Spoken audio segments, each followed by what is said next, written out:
Hello, and welcome back to Coin Lady channel. The two camps seem to be more entrenched than ever as the trial draws to a close. How could the SEC and Ripple, with billions at stake, both be so sure they could win for Ripple? They plan to solve their company's worries with XRP valued billions of dollars. It would certainly be logical. This would be a devastating defeat for the SEC. It would be a major setback for their case against Coinbase and Binance if they lost this. And could that spell the end of their chances for happiness together? But how can one not give in, bow, and seek a middle ground in this situation? After giving it some thought, I think we can agree that this is a legal nebula. This is a brand new subfield of law.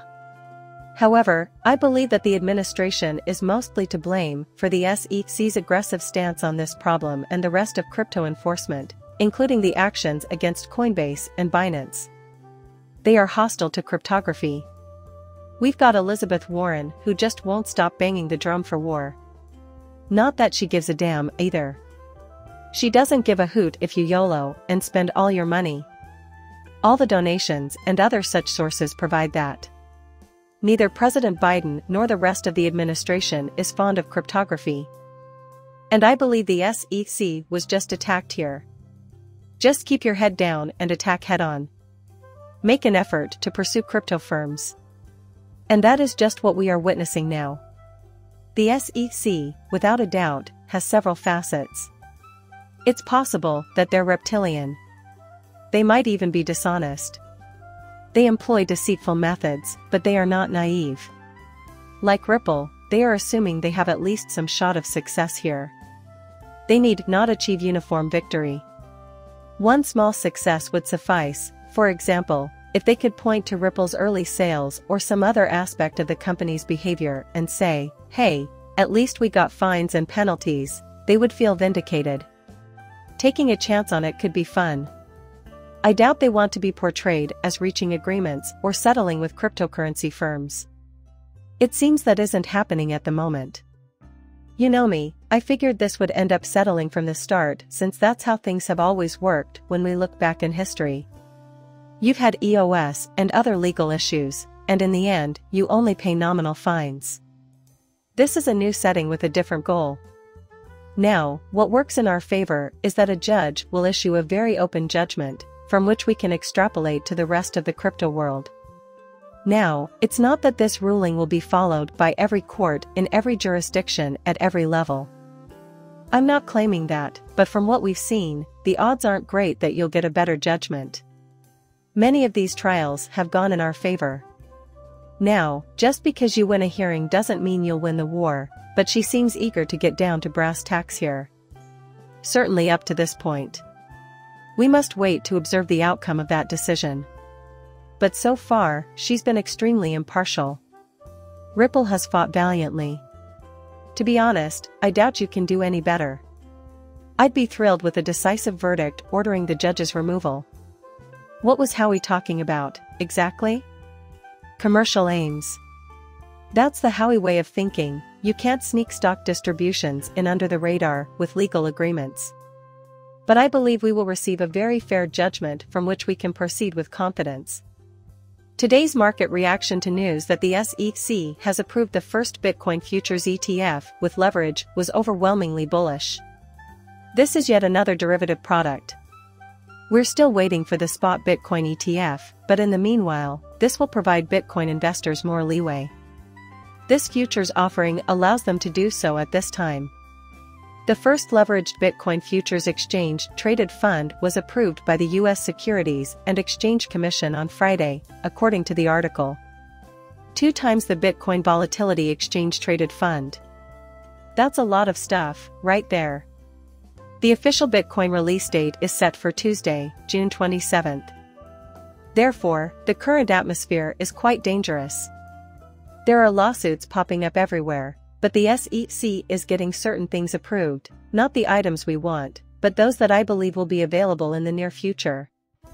The following piece is entitled The Race for a Bitcoin ETF, Wall Street's New Crypto Exchange, and Other News. There's a lot happening on Wall Street with the adoption of cryptocurrency. The push for the first US-based Bitcoin spot ETF has gained momentum as BlackRock joined the fray. That makes them the pioneers in this area. Again, exercise caution. This seems to indicate that it will be completed.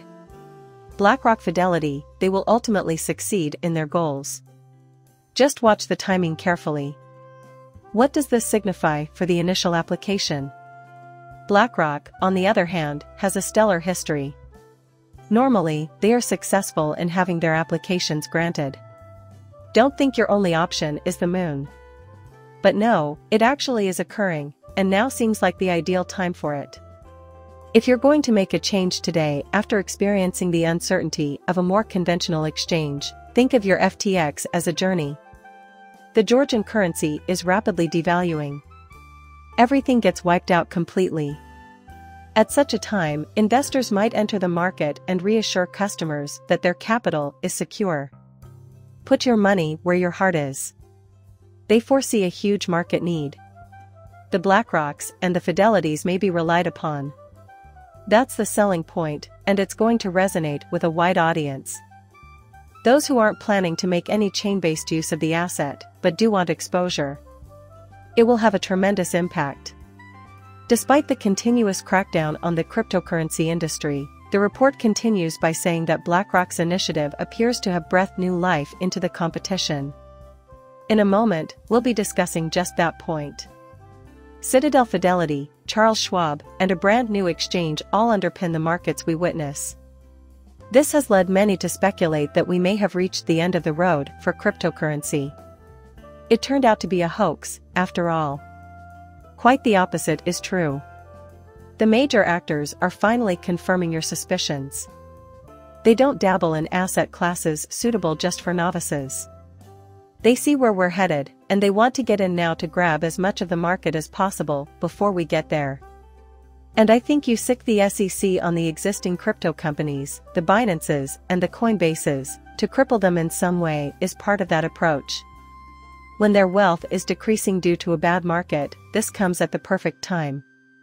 At the same time that BlackRock and Fidelity and others are making their move, we are seeing other governments step up their unfriendly actions. Belgian banking authorities have demanded that cryptocurrency exchange Binance immediately suspend all operations. And apparently they requested papers but were denied access to it. To some extent, I believe this is coordinated. Once again, this is an attempt to squeeze out competition from firms like Binance. And at the end of the day, I just don't see Binance coming out on top.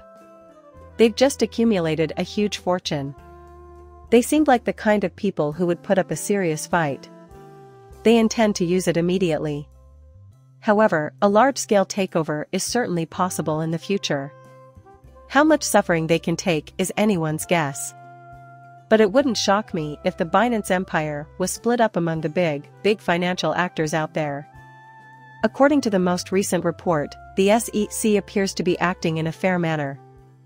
BlockFi has had its $30 million fine suspended by the SEC pending payment to its creditors. We need rules and regulations in this field, and this is one of them. It is completely unfair if BlockFi has debts to its creditors and uses your Bitcoin, XRP, or Ethereum to settle those obligations. That's not a good system, but that's how things are done right now. It's unthinkable that the SEC could have taken deposits to pay for fines. Doing so would be a heinous crime. However, they had to give up that privilege. That's precisely the problem with the current system. The SEC undoubtedly could have enforced that and taken depositors' money given the way the regulations are structured. They could have used that money to pay for the fines of the individuals they are sworn to protect. They have decided to waive it immediately. And everything for the sake of public relations. They probably intended to be paid first, but they're giving priority to all approved creditors. They will then steal whatever is remaining. Actually, I was hoping that the court would rule on the Ripple issue today. The end of yet another week has arrived. And the judge is saying absolutely nothing. However, the truth is that all we care about is making the right call here. It's not easy, I get that. There is a great deal occurring at the moment. This is a crucial choice. Let's get this straight. Let's ensure equality. Let's make it a foundation upon which we can expand. That's all right with me, actually. We can wait a little longer if necessary. Surely it won't be much longer now. She'll have to establish authority here at some point, and I'm content to let that happen. Let's see how this decision pans out. Although courts typically avoid conflict with authorities, I anticipate some resistance here. And that's been demonstrated in a variety of legal settings. Not all judges have been like the one at the library who approved everything the defendants asked for and even added some of their own. You can forget about the SEC requesting all of that information. That's really absurd. Not likely to happen at this location, in my opinion. And keep in mind, it wasn't the SEC's outrageous fines and the company's closure that did them in, rather, it was the library procedures of having to go to court. Their bank accounts simply ran dry. Ripple won't allow it to happen. Surely, it won't happen with Binance. They won't go broke because of you. They have more than enough money to operate. They're prepared to keep fighting for as long as it takes. I honestly don't think there's much of a battle left, given the actions of key firms like BlackRock, Fidelity, Charles Schwab, etc. It's time to get the horses in the gates where they're being held, as the old saying goes. I believe that everyone in the area is stocking up with base towards the back. Finance as it has always been done, seizing this market opportunity, and preparing for what we all know is coming. What we have here is the world of tomorrow. The march of time is unstoppable. And now that they're acting, you shouldn't assume anything. It's occurring quickly, but that doesn't necessarily mean it will happen today. You know, laws, clarity, and of course, the tools they need like Bitcoin and other crypto ETFs. I don't think they're going to have to struggle as long as we have been to get this out to the public. But tell me what you reckon. Please continue to do so. Similarly, if you like this, please consider subscribing. See you in the next feed. Bye.